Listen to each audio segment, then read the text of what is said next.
Hello everyone! Good morning! Ang saya-saya ko guys. Alam nyo ba na papalitan ko na yung phone ko.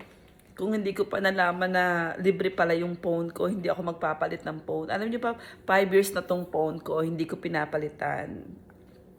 Unang labas pa to ng iPhone 10 yata ito. Ganon. So yeah, 10 ba to? Or 9, something like that. So yeah, tuwan-tuwa ako. Tapos nung sinabi ng husband ko, anak, ay sabi niya, babe, change your iPhone na kasi may crack na daw. Sabi ko sa kanya, wag kasi magagamit pa naman. Sabi niya, tax write-off naman. Sabi ko, nung isip ko, nga pala, no, tax write-off.